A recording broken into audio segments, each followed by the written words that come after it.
गुरुवार को भी संसद में कोयले पर भारी हंगामा देखने को मिला।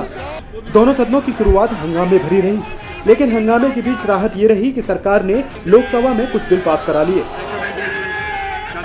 और फिर हंगामा बढ़ा तो दोनों सदनों को 12 बजे तक के लिए स्थगित कर दिया गया। 12 बजे के बाद वही हंगामा, वही शोर शराबा सामने था। नतीजा ये रहा कि लोकसभा को पूरे दिन के लिए तो वहीं राज्यसभा को 2 बजे तक के लिए स्थगित करना पड़ा।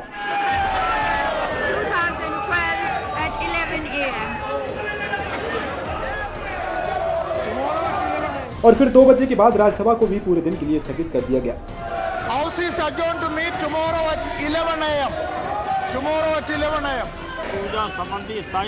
संसद के इसी गतिरोध को खत्म करने के लिए मुलायम सिंह यादव अब फ्रंट फुट पर आ गए हैं। परिदृश्य तो विरोध का है, लेकिन राजनीतिक विषाद कुछ और कह रही है। मुलायम और वामपंथियों ने एक साथ मिलकर शुक्रवार को संसद के बाहर धरने का ऐलान किया है। मुलायम की नजर में कोयले में घोटाला तो हुआ है और इसकी जांच भी सुप्रीम कोर्ट के जजों से होनी चाहिए, लेकिन इसके साथ साथ संसद में भी इस मुद्दे पर पूरी बातचीत होनी चाहिए। कल प्रातः 10 बजे संसद भवन के गेट पर धरना देंगे।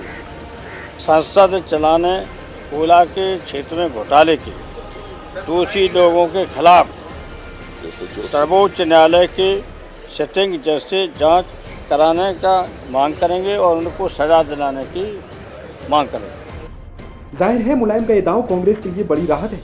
राहत ये कि कम से कम अब मुलायम तो एक मुद्दे पर कांग्रेस के साथ खड़े हैं। तो वहीं बीजेपी ने कोयले पर अब सरकार को सड़क पर घेरने की रणनीति बनाई है।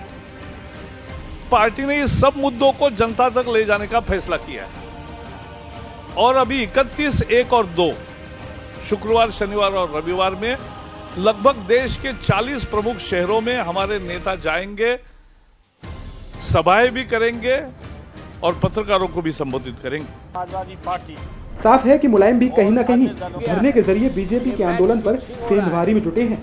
इसे सेंध कहें या फिर सियासी शतरंज, दोनों ही बातें अपनी अपनी जगह ठीक हैं। मुलायम और वामपंथी इस विरोध के दम पर 2014 के चुनावों के दौरान थर्ड फ्रंट की मौजूदगी या फिर उसके अस्तित्व में आने की धमक जताना चाहते हैं, तो वहीं मुलायम कांग्रेस को ये भी एहसास कराना चाहते हैं कि वो कांग्रेस के हमदर्द हैं। फिलहाल देखना ये होगा कि मुलायम और थर्ड फ्रंट की मिलीजुली कवायद संसद में पनपे गतिरोध को खत्म करने में कितनी कारगर साबित होगी। Ravi Dubey, news point bureau.